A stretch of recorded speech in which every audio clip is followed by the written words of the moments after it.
and then say from behind told.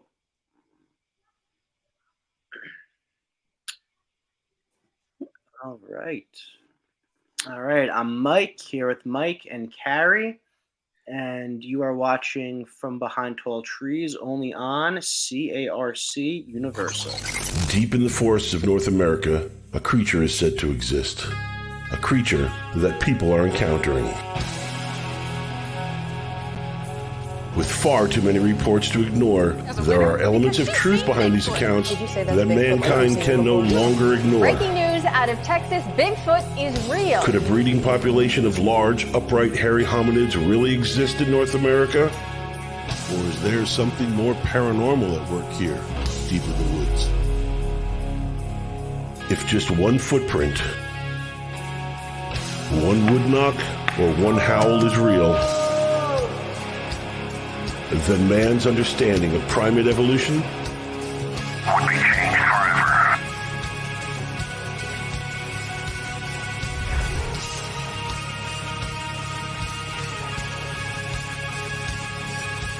Join the Catskill Appalachian Research Collective as they delve further into the mysteries of Bigfoot and other paranormal phenomena through the eyes of witnesses, investigators, critics, and skeptics. Join us as we look to discover what lurks from behind tall trees.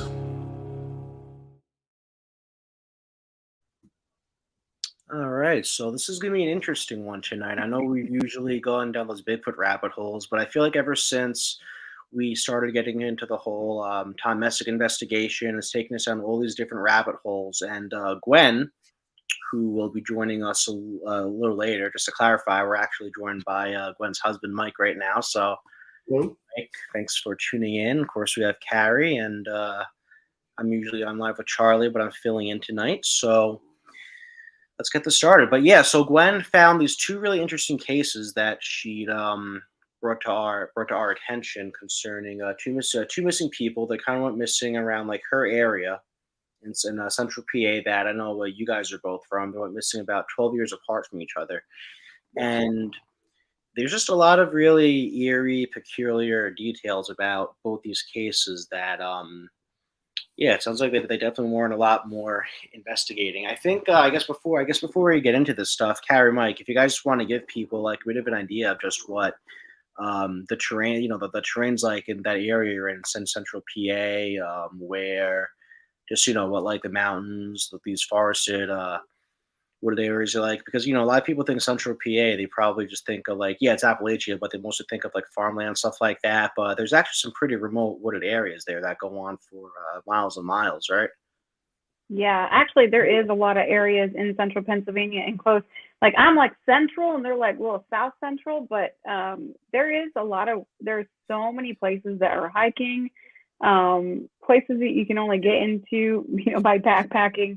And you could spend hours out there, and you can get pretty lost if you don't know. If you don't do it a lot, you can get lost and turned around pretty quickly if you don't have the right gear to pull yourself out of it, or have someone experienced in the area. For sure. Yeah, Mike, you agree? Yeah, definitely. There's, we have the best of both worlds. We got cornfields, we got a little bit of mountains. Of course, with the state park, and then that runs from Bear Gap all the way. And then I know they have a AOAA outside of Shamokin that has several hundred acres that they've been clearing and everything too, where people can take their Jeeps and their four-wheelers and stuff like that. So it's interesting to see if that, has caused anything out that way over in Gown City and that area. Yeah, and the really cool thing, it's kind of like a unique feature, I think, that Pennsylvania has about like the wooded areas. I'm going to pull up a Google map of it right now. But can you guys see that? Not yet. It's coming. There you go. Yeah. Okay. Yeah. So like rock. Yeah. Yeah. The really unique thing about it is, like you zoom out. Yeah, it's like that area of like the Appalachian Mountains that heads like, southwest. But all these green areas here, they're kind of like little, they're like trailways, and everything like that. Yeah, like they're not not wide, but they go in these directions here for just hundreds and hundreds of miles, and a lot of them are, I think, what, anywhere from 5, 10, 20 miles across. So the terrain's really tough in there. It's really thick. We've all gone camping in Bald Eagle State Forest. We've, poked around on the state game lands.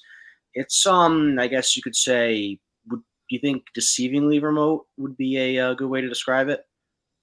Oh, I would say definitely deceivingly remote.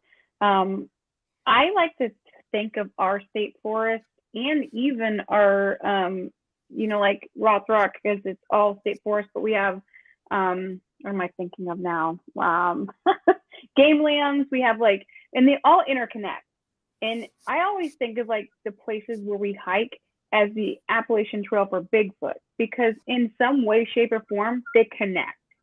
So you're saying, we have this long way that comes down, it connects with another forest not very far away. So they're all interconnecting, and there's so much undiscovered property and so much undiscovered territory because it gets so thick. It is very thick in a lot of those areas, and you can't even see 2 feet in front of you. Yeah.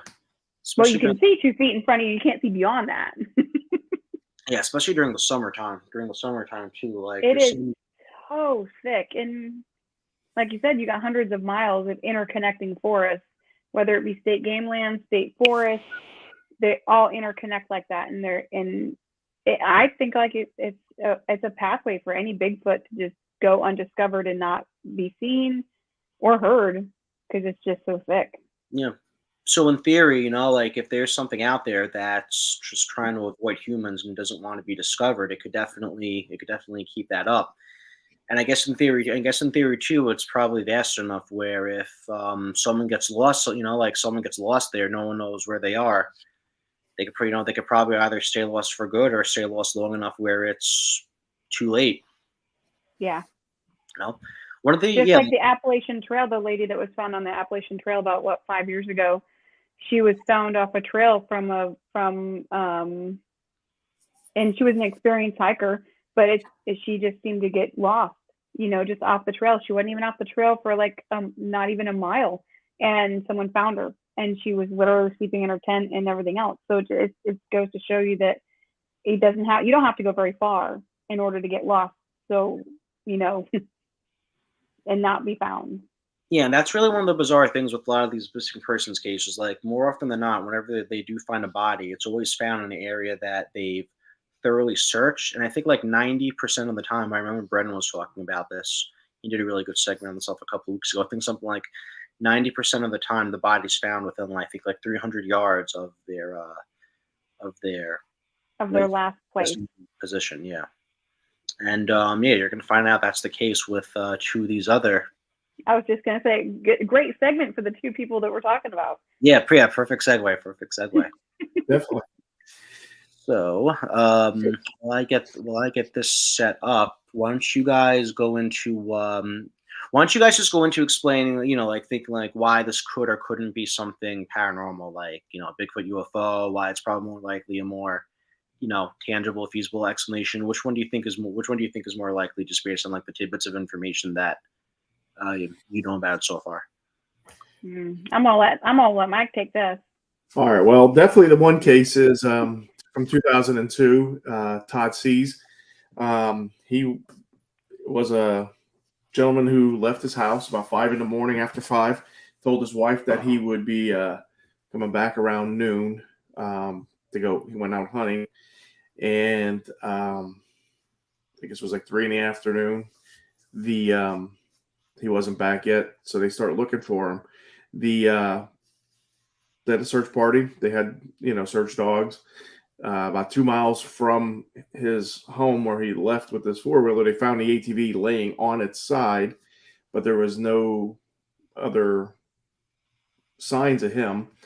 The tracking dogs that they had, they never moved away from, they couldn't find a scent from the ATV. And another thing was, in the tree, about 75 feet up in a tree, they found one of his boots. So that was interesting. Another thing from doing the research was the fact that there was 2 fishermen on the Susquehanna River in that location that morning that stated they found, or not found, sorry, they saw what they believed was a disc-shaped object over the area. So, and then when they finally found him, it was 2 days later. It was only 150 yards from his house. Like Mike said, where the search teams have searched, they had the dogs, and training our dogs to do search and rescue for man trailing. I believe any dog worth its salt, even should be able to pick up a trail. Like, I know our dogs aren't certified yet, but that, when we do training, it's like you give them a scent that's a couple hours old. Yeah. Like, we've already had them where it was 18 hours old and they tracked that person. So, I mean, to have no scent, that to me is a little odd, especially where the ATV was, but nothing else around. Yeah. And that's really a great summary about everything else, that we're going to get into in a little more detail here. So, I guess, first, who was Todd Sees? He was 39 years old at the time when he vanished. Apparently he was an avid hunter and outdoorsman. He vanished on August 4th, 2002. And he disappeared in an area called Montour Ridge, north of Northumberland, Pennsylvania. I think he was from like Northumberland County. I know there's a town. It's like a town and a county name, right, guys?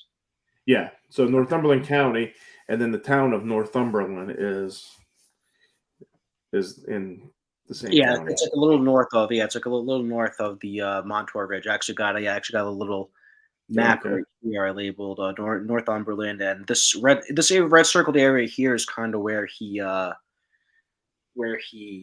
like the supposed area where he vanished, it looks like. So just to touch on what Mike mentioned before, his disappearance. So he left his house at 5 a.m., rode an ATV up to the mountains, I presume like somewhere in this area, looking for preseason deer. Told his wife he'd be back by noon.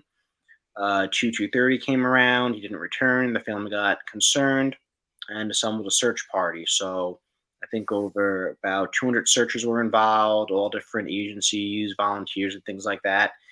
And I think it was the son, right, Mike, who found the ATV 2 miles away from the home.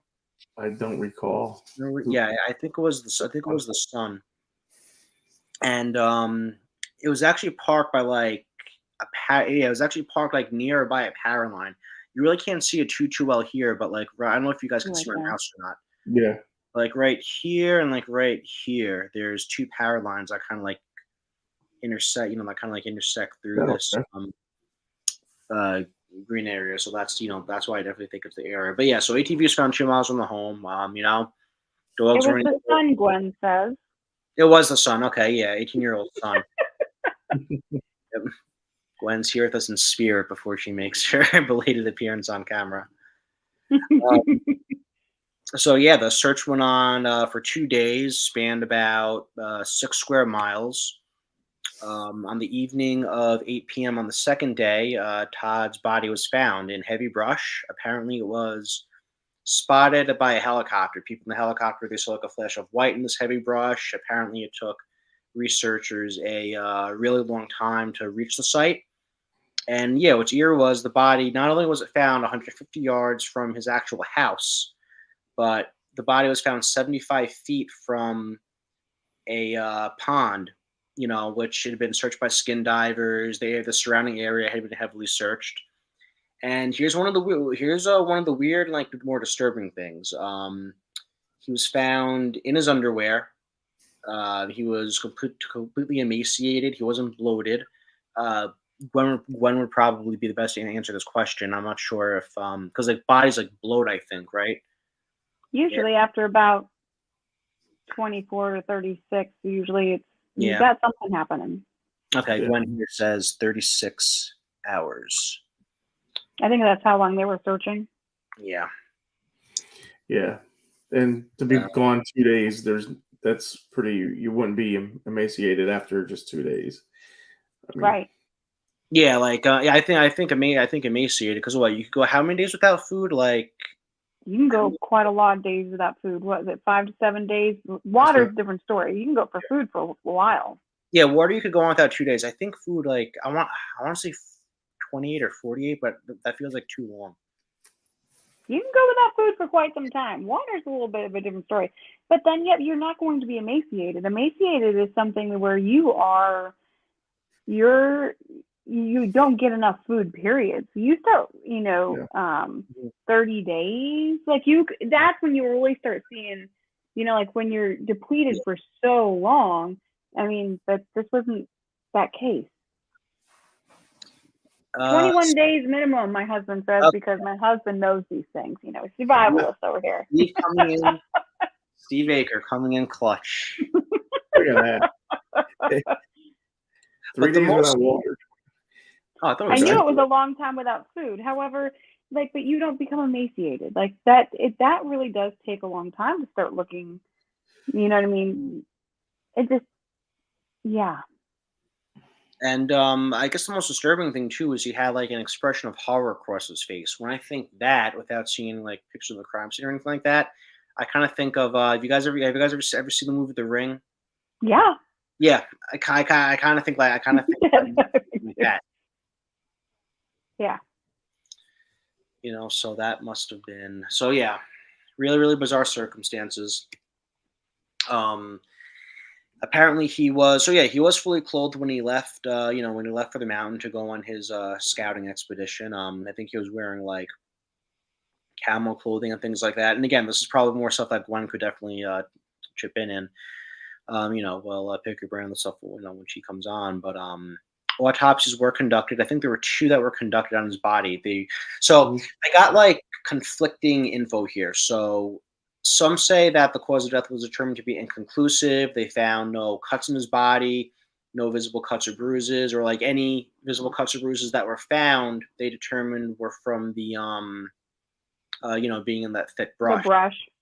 I think the autopsy determined that C's had been dead for 24 to 36 hours by the time they found him. Maybe that's a 36 hour. I'm not sure if that was a 36 hours. I think like Gwen was referring to. But then months later, I think 36 hours was her like searching. They were searching for 36 hours. Gotcha. And then, So then, like, conflicting reports. So some say determined inconclusive, but then I read another thing that said a toxicology report was released months later, suggesting that cocaine toxicity was the probable cause of death. Now, I find that interesting for 2 reasons. Number one, like when you do a lot of, like sometimes when you overdo it with the, with the cocaine, you get like really, really hot, and it might cause you to like, I guess, take your clothes off or something like that, I guess, in some situations like that. And then, like a lot, like this isn't to suggest anything, but a lot of people who are for lack of a better word, addicted, or some variation of that, they who get hooked or regularly do uppers like cocaine, amphetamines, and stuff like that, they lose weight. Yeah. Now, am I saying that this guy and the other thing too? Correct me if I'm wrong, but doesn't cocaine only stay in your system for like 1 to 3 days or something like that? This would be another Gwen question. Don't. Yeah. I mean, it does stay in your system. I mean, I should know this because I used to do all kinds of stuff, but it does stay in your system. But you also go through like a detox, and that detox can, depending on how heavily addicted you are to that drug, that detox could be definitely life-threatening. Like you can die from detox depending on how long you've been using, and some say it can take anywhere from 3 to 7 days, for you to go through a process depending on how heavily addicted you are to anything. Yeah. And that's just for you to start the process. I mean, everybody has their own effects and different effects to it. Yeah. And, there's a lot of it, and like, it's probably not uncommon where, you think like, you have people who are like your average Joes, average Joes, they tell their families they're going out doing this, doing that. And in reality, they're living this secret life revolved around, like drugs and addiction, stuff like that. Again, this isn't, this isn't to say this is probably, the case with what happened here, but again, just the fact that was mentioned, I think it definitely warrants, more of a closer look. It would be interesting to see that toxicology report, just to see what, I mean, I probably couldn't read it to save my life, but it would be really interesting to see what they did say on that report, with the autopsy. Yeah, I agree with that. And the same thing, I mean, you were saying about shedding clothes, but they didn't find any articles of clothes. There was only that one boot. And then I still got to go back to the dogs. Like, I just don't understand how you have no scent from the overturned dogs that are ATV trained to Those where dogs they are trained found to the do body. that.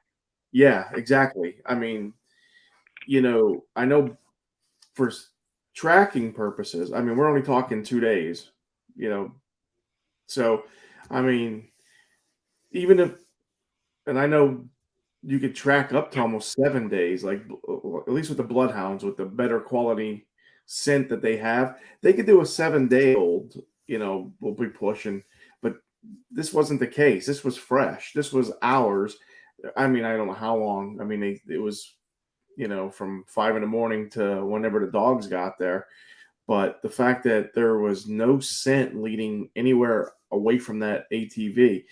So, I mean, unless he was doing drugs, and when you say really get high, he was able to float somewhere, and land in this brush. And again, it goes back to, they searched the area and they didn't find any signs of him until like almost 2 days later. It's just, that even blows my mind. Something, either had him or something put him there. I don't think it was him on his own. Now, being the person like you, Mike, that has had, I've been on search teams. I've been the person people have searched for. Mhm. I've never had a situation where they've brought trained dogs out. Even I was the person they were searching for. So these dogs weren't fully trained. I was the person helping train them. These dogs don't sit. Okay, they don't. Once they've got a scent, Yep. it's not common for them to just sit and do nothing. So these dogs, that is what they're meant to do. Oh yeah. So Yeah. to have a dog just sit next to an ATV and do nothing, that's exactly. very strange. Or not. I mean, too. It's like, I know. They also rule the scent out. So I mean, they would walk away, and they would be like, "Oh, I don't smell anything," and they maybe go another direction, and like, "Oh, I don't smell anything," and they're going to come back. But they're never just going to keep on walking. I mean, unless, I shouldn't say never, unless the handler, because it's also a handler too. I mean, It is, yeah. It's you gotta, and I'm still learning. I got to learn, and I got to trust my dogs. Like, I know on the last training that we had, we were in a rural area, little shy about keeping my dog, on people's property, and it turned out, because I didn't let my dog go, we walked completely by where these people were hidden, and we did it. And here's how our training was: we had a husband and wife who both started out walking, and then the one went this way and the other one went this way. They ended up in the same area, and we had the scent article. And when it came to where it was, when they hit the garage, they knew which person to find. They didn't go near the male; they went near the female. So, I mean, we do have that where the handler could, but again, I mean, But it's any very dog seldom would that a know dog if wouldn't it was- do anything. Yeah, That's just not, it's not typical of a dog who's trained to, or even training to not do that. Oh, Hey, Gwen's here, everyone. Hi guys, sorry.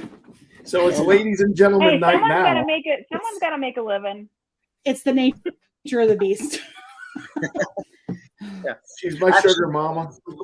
Actually, Gwen, you could probably chime in on this right now. We're just talking about Yes. yeah, just like, I'm sure you're listening about the whole Tom C's thing.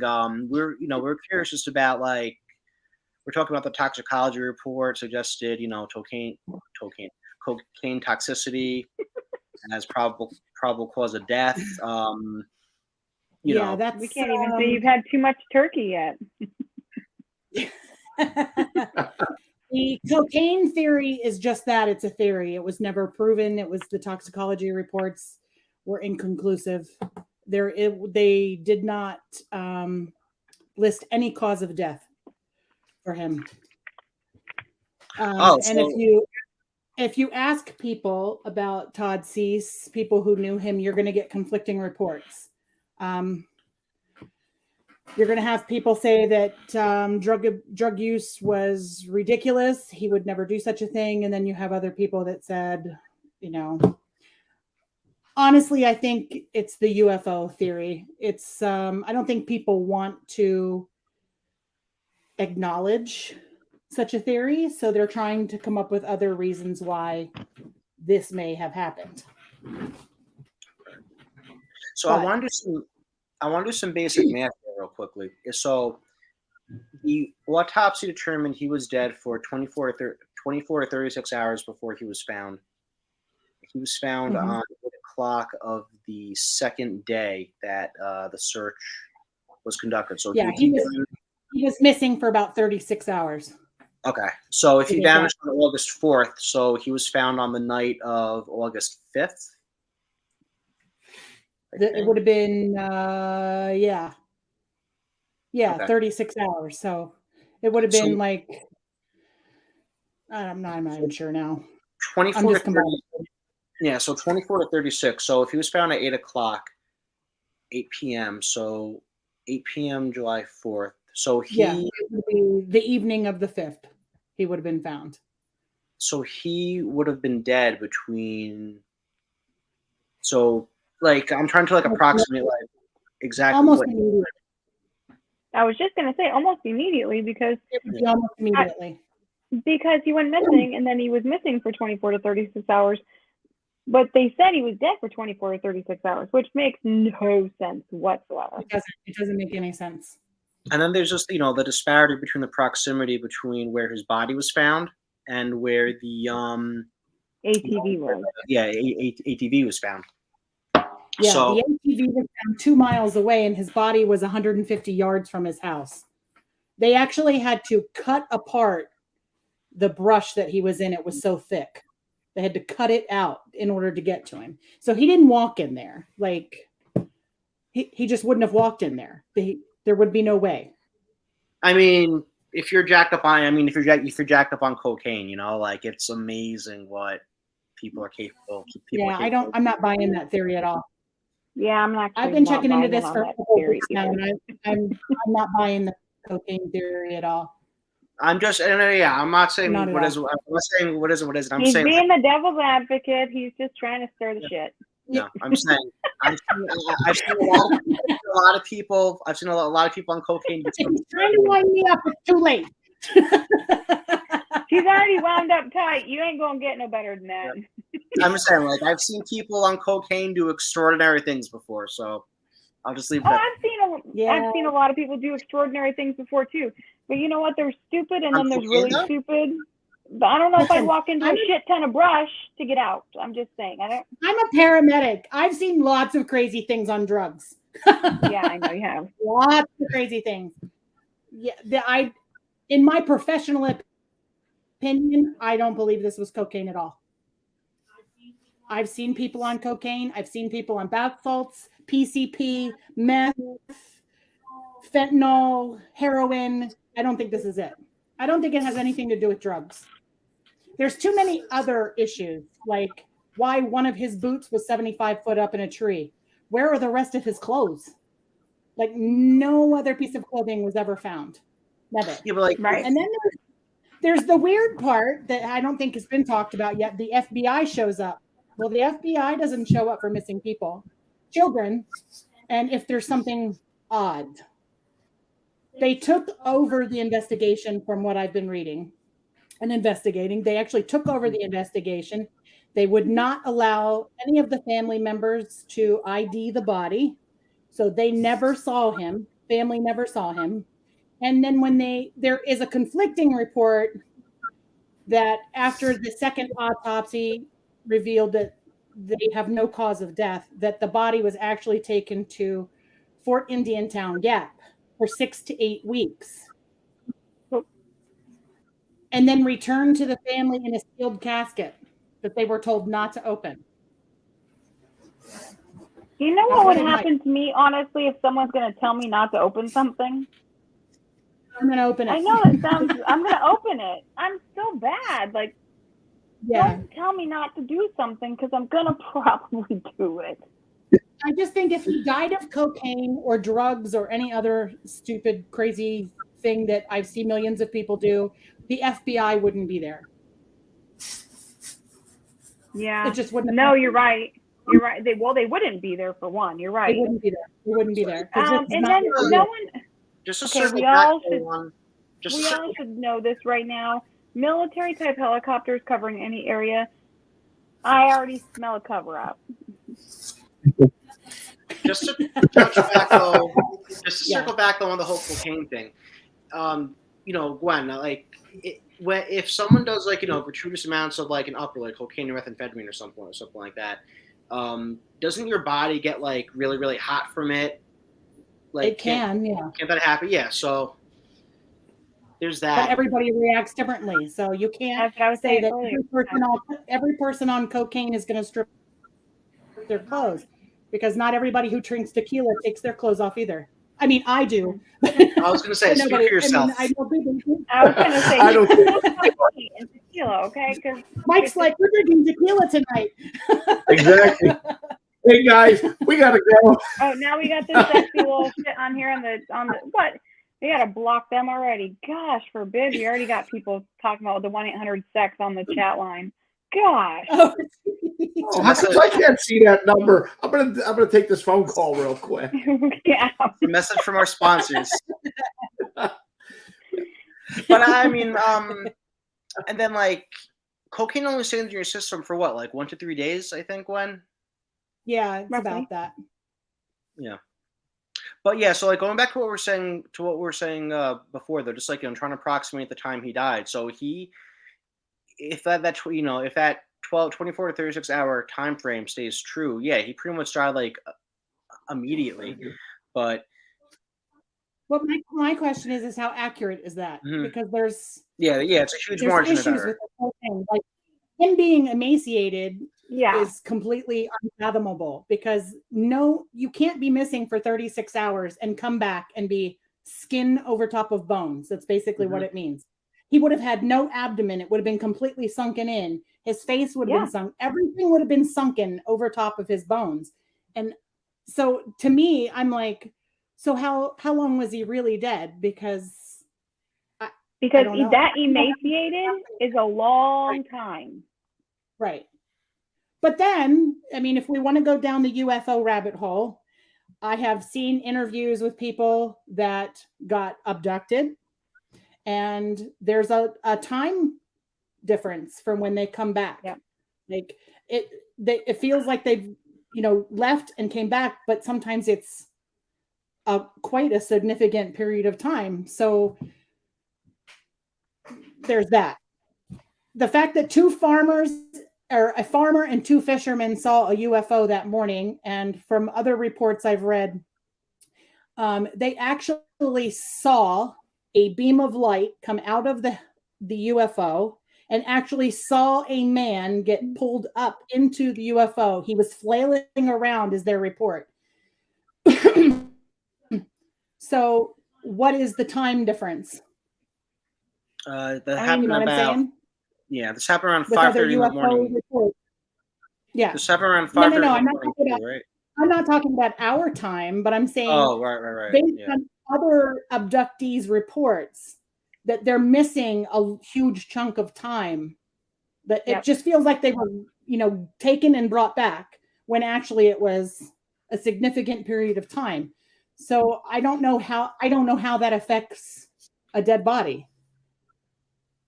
And like you see what I'm saying? Yeah, and like the area that you guys live in, like I know Gwen, Mike, you guys, Gwen, you got that weird video of that ball of light. Yes, like we've seen that ball of light several times. Mm-hmm. Yeah, you see that a couple of times. There've been other UFO sightings. There've been other alleged UFO sightings in that your area of PA too, right? Yes, there are. I recently joined MUFON, so I've been looking them up, and there are several reports, not from our immediate area, but the surrounding area. I'm saying maybe the eastern half of Pennsylvania. There have been many reports of lights, exactly the same lights that Mike and I saw. But you guys No, saw we haven't lights. seen them for a while. No, we haven't, but we haven't also been out there, all night looking for them. So if they are there, we're not catching them. It's also been 20 degrees. So there you go. Yeah. Yeah, but our dogs still want to go out at all times of the night. So And then, just to point I'm it out looking again. I'm sorry, Mike. Go ahead. I was looking at the chat, and I know a couple people have commented. Damien said that wants to know if there's any public record or has it been taken. What? So the funny thing is, Damien, yeah. The funny thing is there were reports filed with MUFON, and they have since been retracted, and of this incident exactly. And there are many newspaper articles on this that I was able to pull up from like the Daily Item and the News Item.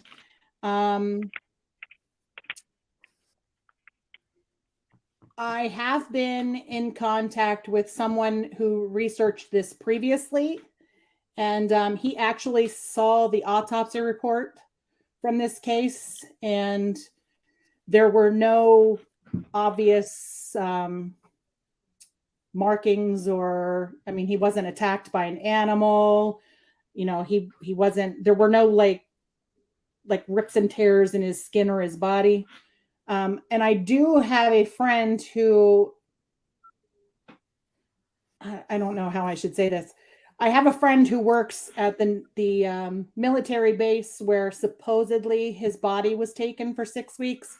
And now I realize that he probably can't be honest with me to tell me the truth, but he knows this base inside and out, and says that the FBI would not have brought a body there. Now, I do realize that he probably isn't going to tell me even if it was there. And I think it is worth pointing out, this happened in the summer of 2002. I think this was like less than a year after 9/11 happened. So I'm sure government protocol for just about anything, like security wise and up was probably extraordinarily tight around that time. So I just think that's definitely worth pointing out. There are not a lot of news reports on this. There was like the incident the day that it happened when they were searching for him. There is not much past the day he was discovered. Not much at all. The story just kind of shut down, and you just didn't hear about it anymore. And you could say, oh, well, this happened back in 2002, news really wasn't as, widespread as it is nowadays. The internet really wasn't as, it didn't play as big of like a prominent role as, spreading or preserving news as it was nowadays. So it's probably a lot easier to contain and, retract things back then. Right. But I don't know. I would actually have to play devil's advocate with that, because in 2002, you have to think, God forbid, in Vegas, come on, help me out. The UFOs in Vegas, like the Area 51. Area 51 was getting hit like a mother back then. So anything that probably would have been like UFO like related, I would think would have blown up like nothing else. Like everyone would have been like, why are you trying to hide this? Why are you trying to hide that? Because really back then that was huge, and people were really pissed because they all thought it was a government cover up. Yeah, but but think about this too. Like, how like with the COVID pandemic, how that was on everyone's mind. Everyone was freaking out. Everyone was freaking out about it and stuff like that. Around that time, the government came out with all those reports about like the UFO videos or the unclassified UFO stuff. Like, is it it's kind of hard to dismiss. It's kind of hard to dismiss the fact that it's kind of hard to overlook the fact that they decided at that point in time to come out with that stuff now when the public's mind was totally preoccupied with something else. Consequently, like coincidentally, that was probably the same case with 2002. Like 9/11 wasn't even didn't happen, like it wasn't even like a year old. I think there were a couple of more high profile terror attacks that happened between now and then. I've always believed that the government tries to give you one thing, shove something else down your face to hide 4 others. Yeah, so there was something like there's something like like perfectly like what was happening during COVID that y'all didn't get to see. Mhm. There was, God forbid, probably 20 other things that were hidden behind COVID. Yeah, maybe. Oh, absolutely. I agree with that. Happened. Yeah. It's like the shell game. You look over here, why the shell's over there. The best magic trick ever. Mhm. So Yeah. David Lester wants to clarify again how far the body was found from the ATV and his hunting equipment and stuff like that. Yeah. So I think Mike, his ATV was found 2 miles from his house, Mhm. and he was found 150 yards from his house. No hunting equipment, no clothing. Nothing else was found minus the shoe, right? And Yeah, the crate. so there's kind of like found 1 shoe. yeah, so there's kind of like a triangle, I guess, of like notable areas. There's where his body was located, which is right by the house. There's the ATV, which is located 2 miles from the house by the power line. And then I couldn't get it from my research, I couldn't get like a clear like direction, but the boot was located a mile away from the ATV. But if we go back to this map right here, I've never read that in anywhere I've searched. if you go on to the map right here, a mile could be, it could form a straight line. It could be here. It could be there.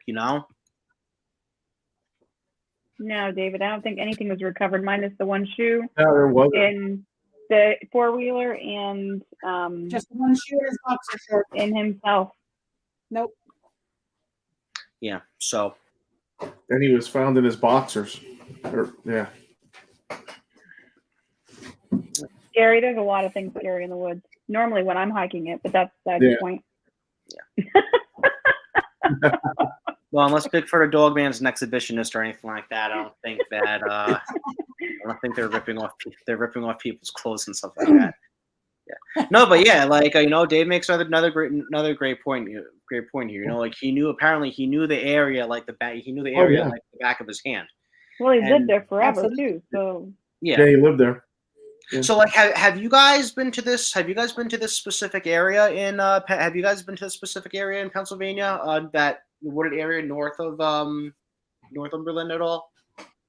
I have driven past there quite a bit, because if you are fishing on the river, you are right there. And the 147, 405, whatever the hell you want to call it now, drives right up along that river. So I have not been at this exact location. The problem being is they just put in a new bridge and another highway. So I'm not even sure. I'm trying to locate the exact position of where this might have happened, because they've been digging and tearing and putting in roads. And so I don't know how much of the actual site is disturbed now. Well, I mean, you have those 2 power lines, though. That's like a really great, that's a really great marker. But again, unless you approximate, it's kind of like a coin toss on like which power line, like which of those power lines coming through that, those hills and stuff like that are, which is which, like you probably have to clarify that. Hold on a second, Gary. I wasn't actually making it's not a laughing matter. I know there's things in the woods. I've been in there many a times and had the shit scared out of me. So I 100% agree with you. It's not a laughing matter. There are things we can't explain out there. And I'm always out there trying to find it. So. But none of you guys have actually physically been to like that Montour Ridge area? No, not to this site, no. Okay. How far is that from you guys? It's on the way there. 5. It's about miles. 7 miles. Oh wow, okay. So it's maybe right. Maybe 7 miles. Yeah. Yeah. It's not that far at all. Not that far at all. Maybe we Trying to need to think make of, ourselves a trip when Mike there, was in the Gwen. area. Yeah. Yeah, we're going to be making a trip out there. Absolutely going to be trying to find the other part of the problem is I'm not sure who owns that property, and I don't want to just be tramping out there. I don't know if the family still owns that house or if they have moved on. I'm trying to find that out. That was my next question. Has the family been re-interviewed since all of this has happened? Like, is that something that I'm sure they've been reached out to quite a few times and probably don't want to talk about it anymore, I would assume. Our friend Sean Forker and Lon Strichter actually were investigating this several years ago, and they met with some not so nice people about this subject. Really? Yeah, they met they met people that were not happy that they were even looking into this. So it's kind of like it's a touchy subject. So and actually so is the next case, because I did track down the next case's family on Facebook, and I've been a little hesitant to reach out just because I'm not sure, what do you say? Hey, I'm looking into your father's death. I don't. You kind of have to use kid gloves approaching these because. So anytime that you open up something like that, you have to be really super careful on how it's approached. You have to be very, very careful. Go on. You want to give us the breakdown on this Michael Kenny one? This case here with Michael Kenny is very fascinating to me, only because in the area that Michael Kenny went missing is my research area. Mm-hmm. It's where I had 2 hunters call me last December to tell me that they had encounters with Bigfoot in this area. And I also had a gentleman drive up from Philly 3+ hours to tell me that he saw 4 Bigfoot in this exact same area. So I came across this information. Honestly, I think the universe was telling me because honestly, I was in Horicon, New York, and we were doing the Thomas Messick case, and it was 6:00 on Sunday morning. I'm wide awake. I can't sleep, and I'm just scrolling Facebook, and I get a friend request from David Pallades, who doesn't know me from Adam. So I click on it. I accept it. I click on his Facebook page. I'm scrolling through. I find his YouTube link.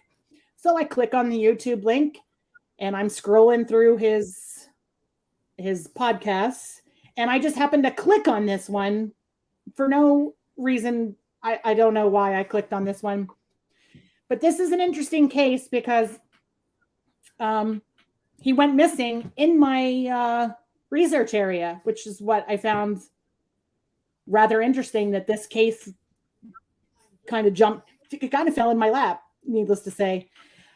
Michael Kenny was 54 years old. He was an avid jogger. He was a physical therapist that worked at a local physical therapy and hospice company. He had jogged the Weiser State Forest at Bear Gap many, many times and was just on a routine run like he had done many times before. When he didn't return home from his jog, his family became alarmed, and they sent search parties out for him. Now, I'm losing track of what I was thinking. Missing family search parties. What the hell was I thinking?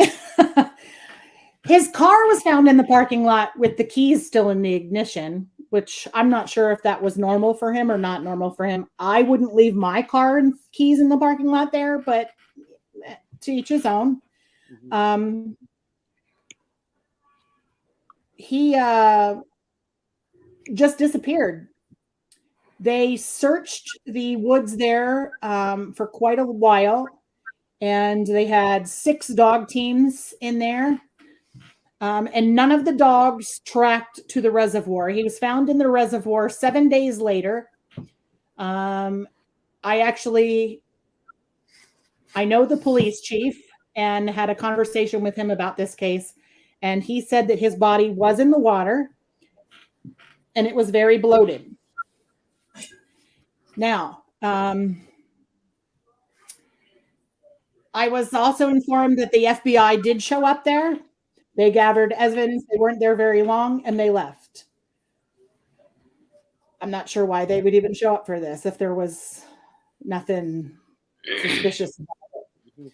But I know, as Mike has said before, because I heard him say it earlier, with search dogs, this was a fresh trail, just like Todd Cease, and he would have been located by the dogs. They would have tracked him to the water. So he didn't run there and he didn't walk there because the dogs would have found him. Yeah. 7 days later, it looks like he dropped out of the sky or was thrown there. I don't know what else to say. Well, the autopsy said that he drowned, though, right? That's what they have listed. Yes, they have listed that he drowned. And this is what I was saying to Mike and Carrie before the show started about this case. They say you could drown in an inch of water. Now, Yes. It's a reservoir. I've never been down to the water, so maybe Damien could, if he's still watching, could back me up because he's been there a lot. It's a reservoir. It's not a lake. It's not there won't be any boats making any kind of waves. So for somebody to fall and hit his head face down and drowned, I don't believe there's any kind of current or wave that would take his body off the shore and into the water. That's what I'm saying. So if he went missing, he would have been floating. Yes. It wouldn't have been there. Because his body would have floated first, then it would have sank, and then after his body, the bacteria and stuff in his body would start to do its thing, and he would actually inflate. He would bloat, and he would come back up to the surface. But it takes a couple days for you to go down. Now, so they would have found him within the first couple days. Yeah. The police chief said there was no markings on his body. They didn't find anything wrong with his body. He didn't have any claw marks or scratch marks, so him falling down or rolling down the embankment he would have had some kind of scrapes, bruises from that. And to touch on Mike's point too, like he was saying, he ran that scenario by where he fell, hit his head. Wouldn't that type of trauma would have been pointed out in the autopsy, right? Yes, yeah. One would think if it was that to knock him out. And again, there were, what did he say? There were 3 lakes, and they were calm, no cliffs to fall off. And that's what I was going to get to, Damien. Like, I've never been there. Like, I don't know if it's like if it goes down and then flattens out, or and I don't know how deep it is. Is it waist deep, or will you just? Honestly, it looks like he said, it looks like there's a beach. That's what I was telling Gwen when I saw it. So, it looks would you go down in well over your head and then float back up? I mean, that could be, if it was that for one, deep, you're not supposed to be swimming in it anyway. It's drinking water, so you're not. Is this the reservoir by the parking area? By the parking area where we all assembled, like the first one we see that, like we walk along when we get to that trail. Yeah. Okay. Mm-hmm. Yeah. Yep. That is drinking water. You're not allowed in that water at all. Mm-hmm. And there's signs. So around that's the question. Right. So the question I have is how did Right. And my question is how did he get in the water? Yeah.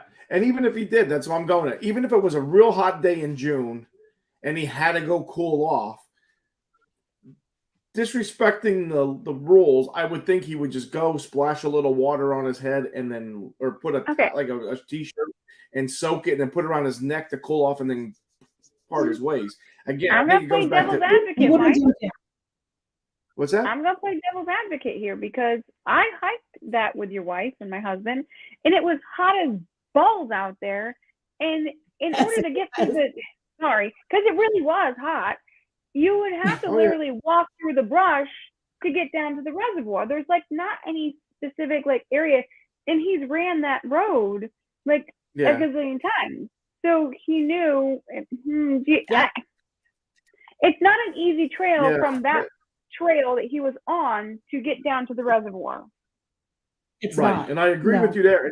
And some people that are watching know that it's not like, 15, 20 feet, there's the water, like you're walking like a normal trail. I mean, it's a bit of ways. So you're going to work up more heat getting to the water to get cooled off, and then more heat coming off the water rather than having a bottle of water that you're probably like, I'm not a runner. Which he probably had in his vehicle, you know what I mean, or something else. Vehicle or on his person. There are a lot of like I remember when we went squatching. I remember when we did like a little squatching right up there back in May. We set up shop on that bridge that crossed over that like fast moving creek. Mm-hmm. I'm assuming, if memory serves me correct, I think the creek was flowing towards the reservoir, and it was definitely wide and deep enough and fast moving enough where I would say in theory, maybe it could probably transport like a body, or like about something as large as like a male body or something like that. So do you think, how possible is it maybe he got dumped up above? Yeah. And he just fell into like one of those tributaries, drowned there, and his body just got. When was he discovered? Carried along. I think what 7? Yeah, it was like July? 7 days after. It's been 7 years since he's been missing around the sea. June. It was June. I don't know. You would think that the run. See, here I am playing devil's advocate again. Okay, so snowpack, water flowing pretty heavy, usually between April, May, because I'm saying snow and it being obviously full. I don't know if there'd be enough water to flow a body down the stream, because that stream, when I was there in August, I mean, yeah, it was still good, but I don't know if the body would have floated all the way down. No, I don't think it's that deep. And then there's a lot of like trees down. I remember like on the trip when we went looking for the camera that one a time or two, that when you get to that bridge, there is some trees, and I mean, it's not wide open. I'm sure some areas are probably deeper. Right in the reservoir. I mean, it would have to be. Yeah. No, but there's a variable though to consider, Carrie. Like to touch on the point that you said. I agree. You were there in August. That's like peak summer. The hottest time of the year. The water's probably going to be a lot lower than it would be in mid. Well, that's what I was thinking. Like, right, April, May, water flow, because obviously, obviously we have to look at it this way. Sometimes it's rainier in certain years than there is in others. So. There's definitely a lot of variables, and it is closer to, that time frame where it probably would have risen because of winter and all the snow, but it's still June. I don't know. Was there any weather? I would like to throw out a devil's advocate leading on to this too. So that was my job. Well, I'm piggybacking off. I think we can be the two devils in the middle. I'm okay with that. Okay, so again, if there's enough. So if you think about this, I mean, you have to. There's no way of telling where the reservoir and the water, that stream meets. So you don't know if it was 10 feet up or a half a mile up. You would have to have a good. Again, it's going to go back to this. How I could almost guarantee. I mean, again, maybe Damien, because he's been there, can help me. I can almost say for certain that there's not going to be a lot of currents in that river, in that little stream, that when you get in, it's just going to suck you away. And I use that example because when Gwen and I did a water rescue, I remember we had to do a thing in the Susquehanna River. And the first time, your mind plays tricks on you. I was holding on and the water was right here and I couldn't get my head out. They had to cut the rope of the thing I had to go up over, even though if I would have let go, the water would have ran me through. So when they got it all fixed, everybody, it was just me that had to do the water rescue. I really didn't want to do it. I was ready to, and I'm using this as an example. I'm like, at the time I was like 250 pounds. I'm a big guy. I was creeping my way, thinking, should I do this? Should I do this? And all of a sudden, the current just got my fat ass, and I am going the current's taking me down. There was nothing for me to do to do it. So that's in the Susquehanna River. It goes back to, how did he get to the water's edge to get swept? Even if that is a theory that he got swept down that stream, how did he not like just stop himself, stand up and walk out of it? It makes me want to put my waders on and be like, all right, I'll be there in June. What if he was What if he was like unconscious before he hit the water? That's the only thing I could think of. But then how did he get to the water? The dogs never tracked him to the water. I just can't get past that fact. I got 2 dogs, bloodhounds, and I can track those guys. We have been to Weiser State Park with the dogs. We have run scenarios in that park. Those dogs would have found him. They would have found David's him. David's got a good question, as usual. Yeah, that is a good question. So suicide. So I think the thing. Well, I'm sorry, Gwen. Go ahead. Because didn't that guy from he was we're the worst at this. Didn't that guy from Philadelphia say that when he was camping in Weiser, he left his phone in his car, and like the ranger that saw it was worried because that was a sign of like suicide or something like that? I don't remember that. See, that's what I thought. The parts of Michael Kenny that I can tell you, he was an associate pastor at his church.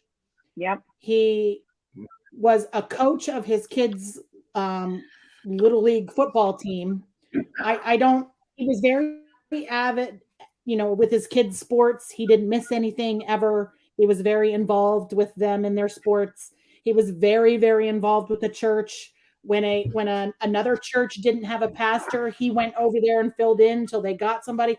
I just don't think this is somebody that would have committed suicide. I mean, I'm going off my gut because I'm a suicide survivor, and these are just not things. The signs weren't there. No, the signs weren't there. He would not. I'm sorry. I've been depressed and suicidal, and I didn't want to get out of my bed. There's no way in hell I would have been out running somewhere. I'd be in my bed. Like, I don't know. And like signs of suicide, like most of the time, they're pretty obvious too, no? Sometimes. It just depends. Yeah, it depends. Nobody knew I was suicidal either, but I was for a very long time. Thank you, Damon. Yes, yeah, Damon says the creek is very low. Yes, You can thank water you. across it. If you do pockets, that would be waist high. Yeah.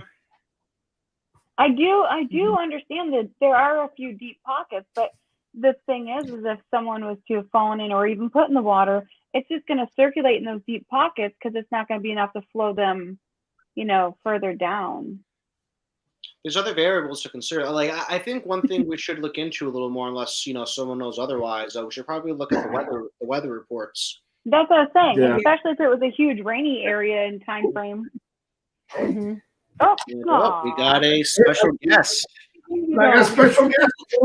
That's Sherlock. Sherlock Hound. Sherlock. I was going to say hi, Sherlock. Yep. Oh, his brother's getting jealous. Oh, he's coming. No, Tucker's coming. They're going to give their expertise on sniffing. I miss my babies. No, but I'll deliver them for you. The part that sticks with me on both of these cases is that the dogs never tracked these gentlemen. Yeah. In Todd Cease, they did not track past that four-wheeler. He did not walk past that four-wheeler. In Michael Kenny's case, they did not track to the water. If he would have went in somewhere else, not at the reservoir, and been swept down, they would have tracked him to where he went in, and they didn't. Well, and that's what I was saying earlier. I know that you and Mike are training your dogs for the same thing, and I've also been in the same situation with training dogs. They don't act like that. They do not act like that. They don't do anything. And their brother that is trained, is really good, and then Brian, his handler, is really good. So, like, he could tell when Bax is the dog will go so far, and then Bax will turn around and look at him and be like, "It's the scent's not here." And then back. And then you Because- backtrack and you find it again, or you don't. That's right. Or Because that's whatever what it Brian might knows. be. Like, okay, I'm going to let the dog move. I'm not going to force the dog down, keep going, because, again, that would be a bad handler. But, I mean, I'm also thinking of that one time, like, we started our dogs as HRD dogs, the human remains. And one of the first, actually the first training that we did at Weiser, we had Bax, we had Brian's wife, and we had our scent article for the blood. And we tried doing this. We were actually, because these guys could smell up to 7 days tracking. So you could go out 7 days and you could be dead within 7 days. The Bax could track the smell to that body because he's smelling his track. Where our dog would be trained to smell the decay and the scent coming off that body. So one of the things we did on their very first training was we had a scent article for our dogs, the blood, put somewhere, but his wife carried it. And then the wife went down across the upper parking lot and down in between the two parking lots. Bax went first, our dogs went second. When our dogs got to the scent article with the blood, our dog stopped. Bax continued on because Bax wasn't going for the decay smell. He was going for the life. So we both ended up finding what we were looking for. Again, that's but the their thing. dogs don't Unless act they like didn't they have good, don't know. not even a good dog. Any dog there has tracking capabilities. I mean, the one dog on our team is a small beagle that can track. They have good sense I'm of just saying the smell. dogs just don't normally act that way, though. They don't just sit and do nothing. They don't it's not something you see. Right. So Gwen, I was curious. Aside from the close proximity that these two cases had from each other, like they have such close proximity to each other, what are some of the other reasons why you chose to combine these two for this particular episode? Well, both of these gentlemen lived in the same town. They both lived in Northumberland. Yes, they both lived in Northumberland. And the fact that they went missing and the searchers, the bloodhounds and the people, and they had helicopters in both instances, searched both of these areas and did not find them until sometime later, to me was kind of too coincidental to pass off. It just was odd that two men 12 years apart from the same town both went missing. They searched both areas, didn't find them, and then found them later. Was very odd to me. And they makes both you wonder how many more there are. And they both kind of happen roughly around the same time of year. Yeah, yes. June and August. Yep. Yep. What were some of the other similarities? There was like the similarity with the dog, like what the dogs found to pick up their scent. The FBI apparently, showed up both instances. What were some of the other ones that I missed? And again, I think both of them knew the areas. The hunter knew that hunting area. Yeah. This guy obviously avid hikers and avid hunters. The reservoir, so wasn't that? I mean, he was an avid runner. And for those of you that are not familiar with this park, I mean, you see in the bottom picture here, it says Roaring Creek Trail. It looks like a small trail, but I'm talking this trail is big enough to drive a vehicle through. Yeah. Maybe and side it goes by on side. for a long time. 7 miles. It is a almost 8 mile long road that is maintained pretty well. Very well. It's gravel, and they maintain it. And they do not allow vehicles on this road except for I was going to say forestry that. So vehicles. you can drive. They don't allow you. They don't allow you to drive. We have passed lots of people walking, lots of people jogging, lots of people riding their bikes. It's a very, very, very active place. It is. And I've never seen anybody off the trail. Like, I've never seen anybody down. Everybody stays on the trail. It is like, I mean, the area that the area that I explored. I remember we walked parallel down that long ass road for about a mile. We walked parallel. It was a mile and a half. Yeah, between the reservoir and that main road. I forgot the name of it. And then we ventured off into that one trail. We didn't get we never got like too particularly deep into it though. I'd say about a half a mile or so. Yeah, so like I really like me personally, I really can't speak for, like I really can't attest like the, like how like secluded or vast that section of Wiser's. I mean, when we were there, we were, like the pretense is we were there for under like we were going swatching there, and one of my biggest turnoffs was just like how close it was, at least where we were, to the main road. That was like like that was really one of the things I really didn't like about that area. So, but you can barely hear the traffic. That's where you and I impressively enough, because I think that's a great place for Bigfoot to be because the traffic hides him. He can move around through there and not be detected because people are just going to assume, oh, that's traffic from the road. That's traffic from the road. That's that. Yeah, I think it's a great area. As I was saying in the beginning of the episode, it is so okay. So there was 3 of us out there. It was Gwen, my husband, and I. We were not even 10, 15 feet from each other, and we couldn't see each other. We could barely even hear each other half the time when we were hollering for each other. We just knew that we were all in a triangle and that we were all coming back, in for searching for a camera that we never found. Just saying, It's been there for about 8-9 months now, I want to say. It's still there if it is, or if not. I think somebody took it.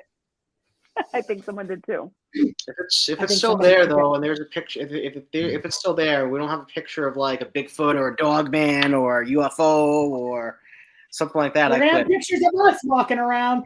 But I'm just saying that just goes to show you that we were in a very small proximity of each other, and we really couldn't see each other. It is just that crazy overgrown. It's a beautiful area.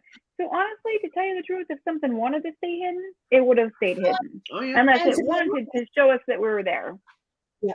If you go off the trail, off that main road, it's very rocky.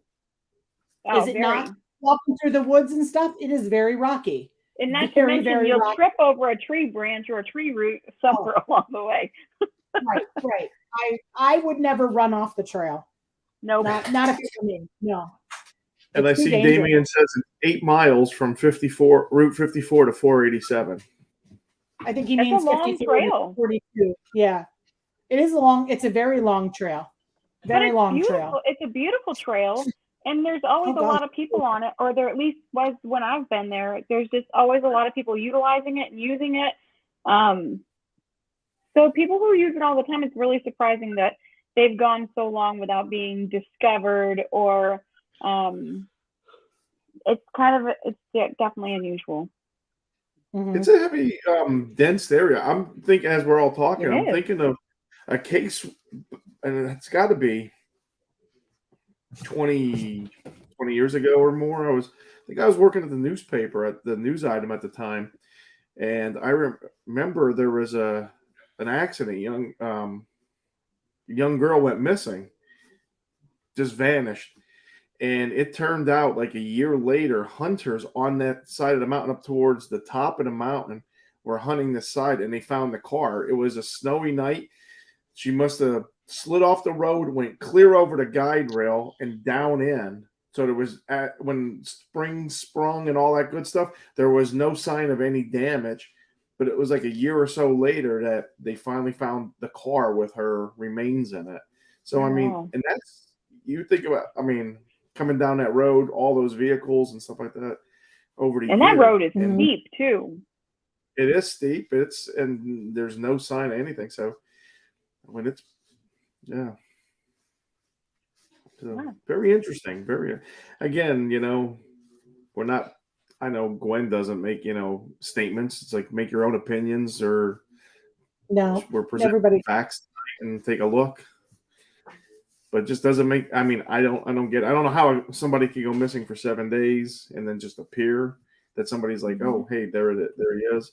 Or the other one for less than 2 days. And I'm like Gwen. I don't make statements either, but if something you know, like they always say, if it acts like a snake and it slithers like a snake, and then it's a snake. But if it has something that doesn't seem right, then that's what I'm kind of sticking to. If it doesn't seem like it's a possibility, or it doesn't seem like it smells wrong, period. It smells wrong.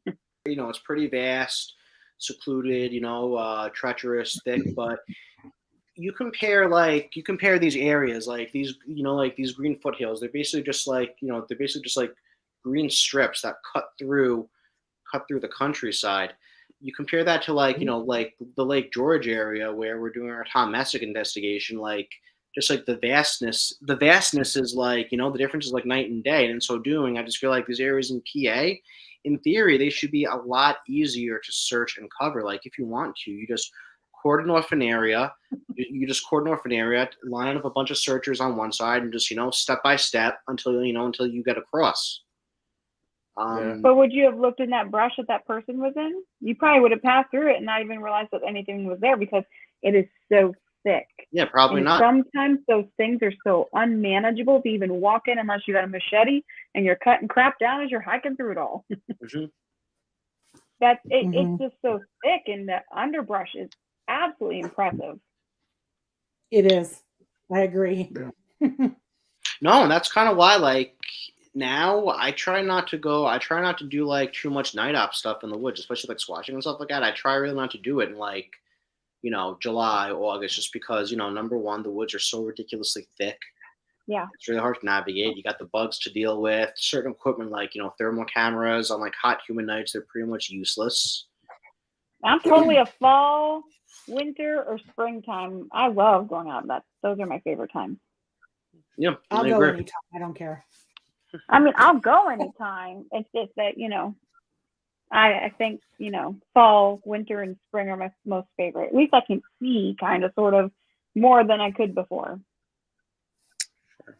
I just found the other interesting thing about Michael Kenny is being in the area that I've had 3 people report Bigfoot encounters with in that same area. That is really, really kind of crazy.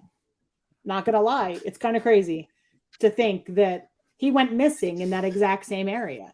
Was he chased? Did Bigfoot abduct him? Was he abducted by an alien and dropped from the sky into the pond? Like, I don't know. All I know is he didn't walk there. And it doesn't make sense. It doesn't make sense. He was either thrown or dropped. Because a dog would have tracked him there. He didn't walk there. That's the only thing I can get out of this whole thing. So my whole question is how did he get in the water? One thing I was curious too with the seas thing, were there reports of like increased levels of radiation, like by the power lines, or anything about radiation? I haven't found where anybody came here and investigated the area for a UFO, anything. I can't find. There was a report filed, but you can't find that report today. It was retracted. Right. So I don't know if it was ever investigated. The government has it. I'm just curious if there. I'm just curious if there happened to be anything that popped up about like the radiation, you know, like the radiation levels, because I know that was kind of a thing with like apparently that was a thing with like the Diatala Pass incident. There are a couple of other weird like UFO related or weird missing persons cases where like, you know, they detected unusually high levels of radiation. I think more often than not, that's kind of connected to like the UFO phenomena. Mm-hmm. So, yeah, you know, I know. I think Gwen said that about the autopsy. They have that same thing in there about radiation levels, and you know, you need to wear an N95, and you need to, you know, because you don't want to contaminate the dirt that you're collecting. So like there's that whole thing. And I happen to have already the radiation detector and the Geiger counter and all that. I was just going to say, and if she doesn't have the equipment, there's your next purchase, Mike. Yeah. No, already got it. No, but to add to what Mike was saying, I know Gwen had mentioned that when she'd like to get the autopsy, because that was something that you would think in the autopsy if he had a radiation level or something like that. I would tell you, I would personally love to see what it says. Am I going to understand it all? No, but I would absolutely love to read what it says. Me too. I'm trying to get copies of it. Yeah. I'm And something trying to get like copies. unusually high radiation levels, I feel, yeah, like Mike said, that would definitely be a prominent detail that would be noted in a report like that. So, Well, and I that's would the thing think with so. Todd Cease. I mean, they gave his body back in a casket that was sealed, and they were told Mhm. not to open it. So why was it sealed? Was it because he was emaciated and had that look of horror on his face? Because that could be traumatic as for a family member to But if see you that. knew what you were, if you knew what you were something else. going to be looking at, if you knew what you were going to be looking at, it's your loved one. You do whatever you need to do or want to do. But I'm telling you, someone's going to tell me not to do something, and the first thing I'm going to do. Well, bring your shovel next time you come. Now we're gonna be going digging up graves. No, we're not robbing. We would graves. never do that. That would be horrible. I would never do how that. long does radiation stay in the ground, though? Like, in theory, would we still be able to find traces if we tried getting that into that area using? I mean, if a nuclear warhead went off right now, how many years? They say it's Okay. It's Wait. a long You gotta time. look at it this way. They are still pulling radiation from the plant that blew up like 25 years ago. They're still pulling radiation from that area. Mhm. They're still pulling radiation. Yeah. And they're still Yeah. telling you to stay X amount you of say- miles away from it because it is still active. Like, Oh, you're talking there's about still- Chernobyl? Yes, there's still yeah. radiation. And that was like 20, it's forever ago. Yeah, but that's So maybe we should take a Geiger counter over to his where he's buried and see if it goes off. Wouldn't that be wild? yeah. I mean, it's only 8 years, right? Or 10 years. No, 20 I'm years. just saying, radiation, it takes a long Oh, that's time. right. Caesar's 20. Yeah, C's. Mhm. I was thinking Kenny's 10. Yeah, he's about 27. 7. Was Kenny was 2015? No, 14. 14. 14, so 8. Oh, Okay. 8. Okay. It'll Yeah. be Don't feel bad. I can't do math. We're good. Gets late. It's okay. Yeah, I'm It's a long counting. day.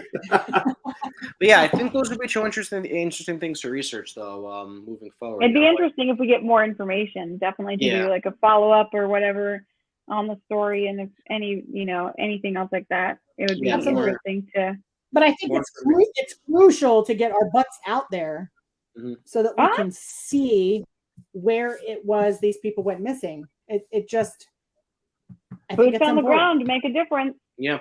And Damien makes an excellent point. Half-life depends on the radioactive element. That's the word. Yeah, that's the word I was looking for with like the radioactive stuff. So I think after like a certain period of time, it loses half of its. It gets cut in half, and that gets cut in half, and so on, and so on and so forth. But yeah, really interesting. And I can't tell you what a UFO radioactivity is and how it is on the scale. So I've never seen it before, so I couldn't do it. I'm not sure anybody can. I mean, other than the government, and they're not going to tell us. Yeah, especially they make it their mission to hide stuff. Especially with the Michael Kenny case, I really think we should try and look into what the weather was like during that time frame, maybe a couple of days leading up to it. Because if it had been raining, I've already been looking into it, so I'll let you know in a few. Okay, perfect. Yeah, because if it had been raining a lot, I was very curious about rain and whatever the weather could have been doing at that point in time. Because like maybe the water levels were exceptional, like we're like especially higher, and that gave credence to that probably had wound up in the reservoir or something like that. Maybe like he fell, got unconscious, his body got caught into maybe like got caught in, like some debris or something like that, flowing down the creek that just piled up, hit it. Yeah. Yep. So. Thank you. David's always super smart. He's always got something. Yeah. Not just a pretty face. David and Damien. And Damien, and we should all get together and go out there and check it out. Well, Damien's already said he knows the area really well, the other place. So I agree. Let's make a plan. I would love to go out there and definitely check it out and really get a good idea of the lay of the land and what might have happened. A lot of photos. Yeah, I want to take a lot of photos of the area. I want to get a good. I know, David. I know. Boots on the ground around the area and just take a really good look. Like I'd like to walk that whole reservoir and just to see. Like, Yeah. and I'm working I'm with the with you. chief of police next week, so I'll be I plan on taking a map to work with me and going, show me where the bad man was. Show me where the bad man touched you. Yeah, I'm gonna be like, here's the reservoir. Show me where you found him. Like, where was he in the reservoir? I want to know exactly where he was. Yeah, that'll probably Yeah. give us some context too. You know, especially like if it turns out he was by like the mouth of like a creek, you know, like a tributary or waterway or something. I know I keep on rehashing this narrative, but like with these cases, I try really hard just to, you know, go with Occam's razor and come up with like, you know, the simplest, most, you know, like feasible explanation. And for me, this whole you know, this whole thing, he fell into one of those tributaries, that's how he wound up there. That's the best I could come up with right now. We like to debunk Again. all kinds of theories, so we get it. We love to do that. How and did we he like get to, there? But I'm sorry? I said again, how did he get in the water? He was no dogs tracked him to the water. I can't get this out of my Maybe he head. did that. Hey, wasn't it Chris Angel, the one that could like levitate? Maybe it was, you know. Dude, there ain't He just nobody around here gifted like that. And I see Damien said he'll go out. I don't know. He'll go out with us. Maybe he had like an episode, or something like that. You know, we don't know like much about this guy's health history, health situation. At least I don't. You know, most likely he, for whatever I reason, want to fell. know what health issues make me levitate. I mean, well, he probably I knew know. that. Just asking a question. Maybe Yeah. it was cocaine. If it's cocaine, I just told him at my doctor's visit today when they said to use substance. I'm like, no, but I'm at that age. I'm going to start using cocaine. And the nurse looked at me. I'm like, yeah. I'm like, I waited this long. I don't need the stuff that's been stepped on a lot. I want the good stuff. So if it helps me lose weight and levitate, oh man. So, you know, Mike, we are live, so I know. I'm not looking for a dealer. That's what's not a so plug to be great about our contacted. show. It doesn't Or I'm not matter. condoning cocaine use. It all goes on David our show, it Reeves, seems like. right? no one mentioned. No one's talked about portals. I think that might be for another day. Now, see, David Lester, you and I are friends, buddy. I love you because I think about portals all the time. Oh, I do too. Because I want to know how a Bigfoot is in my backyard and I haven't seen the damn thing. I'm telling you, I totally think the tree thing has a theory to it. It really does. Yeah. It really does. Yeah.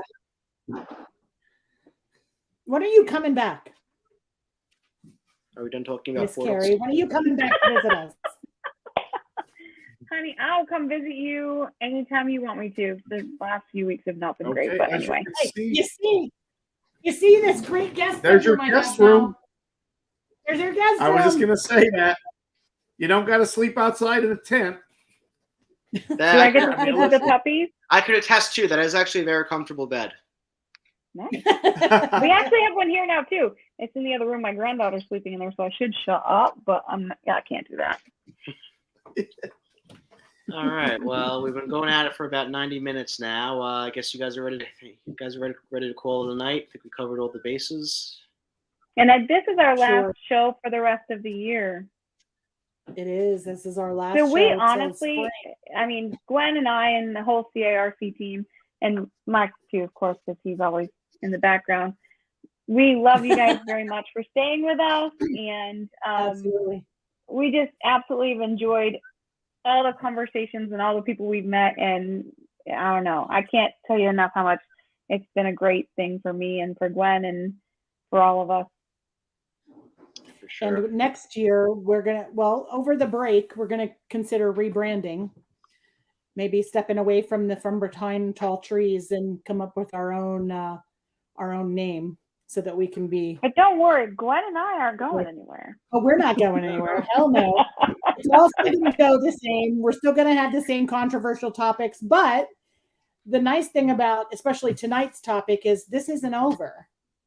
Like, Yeah. we can chat about this again with further research and trips out there and even hopefully more, if right this is a topic that you guys like and it's something else, if you guys know in Pennsylvania that you think that we would enjoy, please let us know. We Oh, love to absolutely. If you know, to dive into stuff case like that's this. crazy.